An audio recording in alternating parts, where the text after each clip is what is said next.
9 July তাৰিখে সদৌ অসম প্ৰাদেশিকৃত মধ্য ইংৰাজী আৰু নিম্ন প্ৰাথমিক শিক্ষক টিউটৰ সংস্থাৰ দ্বাৰা গুৱাহাটী ৰাজপথত দিছপুৰ চলো আন্দোলন ঘোষণা কৰা হৈছে।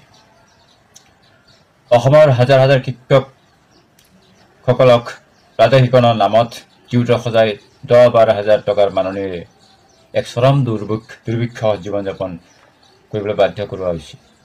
টিউটৰসকলৰ দ্বাৰা ইয়াৰ পূৰ্বেও আমাৰ দাবীসমূহ লৈ আন্দোলন কাৰ্যসূচী ঘোষণা কৰা হৈছিলে আৰু ৰূপায়ণ কৰা হৈছিলে। অসম চৰকাৰৰ তৰফৰ পৰা মীমাংসা কৰাৰ প্ৰলোভন দি চৰকাৰে আমন্ত্ৰণ কৰিছিল আৰু সংস্থাই আন্দোলন স্থগিত কৰি আলোচনাত বহিছিল। 2023 বৰ্ষৰ 19 জুলাই তাৰিখে অসম চৰকাৰৰ শিক্ষা উপদেষ্টা ডক্টৰ ননীগোপাল মহন্ত ডাঙৰীয়াৰ আমন্ত্ৰণত হোৱা আলোচনাত আমাৰ দাবীসমূহৰ ওপৰত চৰ্চা চলোৱা হৈছিল। টিউটৰসকলক মৰ্যাদা সহকাৰে কৰ্তব্য কৰিবৰ বাবে ভাল পৰিৱেশ প্ৰদান কৰাটো চৰকাৰে ব্যৱস্থা গ্ৰহণ কৰা উচিত।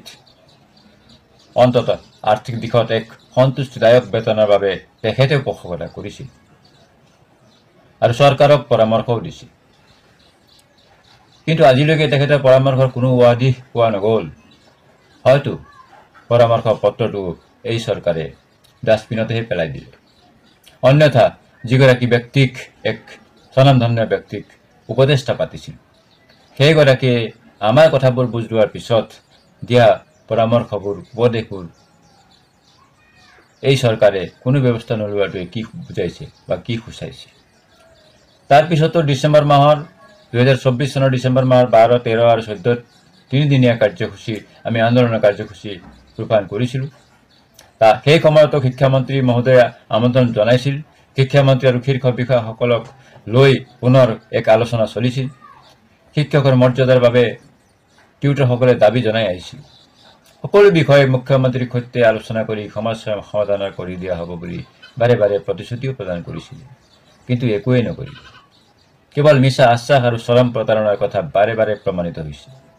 সেয়ে এইবাৰ মুখ্যমন্ত্ৰীৰ পৰা প্ৰতিশ্ৰুতি পত্ৰ অবিহনে পতিয়ন যোৱা নহ'ব। এয়া স্পষ্ট কথা। এই আন্দোলন অনাগত সময়ত অধিক তীব্ৰ আৰু সৰ্বস্তৰত জংগীভাৱে ৰূপায়ণ কৰিবলৈ আমি বাধ্য থাকিম। আমি ইতিমধ্যে আমাৰ দাবীসমূহৰ সমাধানৰ বাবে মুখ্যমন্ত্ৰী মহোদয়লৈ অসংখ্য নিবেদন প্ৰেৰণ কৰিছোঁ। তেখেতৰ সৈতে আলোচনাৰ বাবে সাক্ষাৎ কৰিবলৈ আবেদন কেইবালানিও আমি কৰি আহিছোঁ, যদিও 2 মিনিট সময় আজি পৰ্যন্ত আমি পাবলৈ সক্ষম হোৱা নাই।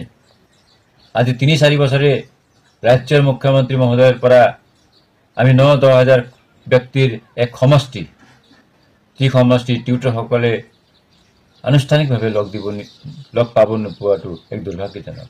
সেয়ে এইবাৰ সংস্থা দৃঢ় সংকল্প। এবাৰ যদি মুখ্যমন্ত্ৰী মহোদয়ে আমাৰ এই দাবীসমূহৰ প্ৰতি, সেয়ে এইবাৰ সংস্থা দৃঢ় সংকল্প। যদি মুখ্যমন্ত্ৰীৰ পৰা এইবাৰ প্ৰতিশ্ৰুতি নোপোৱা পৰ্যন্ত আমাৰ আন্দোলন ধাৰাবাহিকভাৱে চলি থাকিব। 9 জুলাই এক আৰম্ভণি। এই আৰম্ভণিত 40 ডিগ্ৰী উত্তাপৰ মাজতো আমাৰ টিউটৰসকলে গুৱাহাটীৰ ৰাজপথত মৰ্যাদা আৰু ন্যায্যতাৰ দাবীত নামিব। এয়া শিক্ষকৰ ইচ্ছা নহয়, যদিও চৰকাৰৰ চৰম উদাসীনতা আৰু বাৰে বাৰে কৰা প্ৰতাৰণাই প্ৰতিবাদী হ'বলৈ বাধ্য কৰাই আহিছে। আমি পুনৰ কওঁ, 4 বছৰ ধৰি কেৱল আশা পালি ধৈৰ্য ধৰা হৈছে, কিন্তু এইবাৰ চূড়ান্ত সময়। আমাৰ দাবীসমূহ চৰকাৰে মানিবই লাগিব। এয়া আমাৰ অন্তিম দাবী, অন্তিম কথা আৰু স্পষ্ট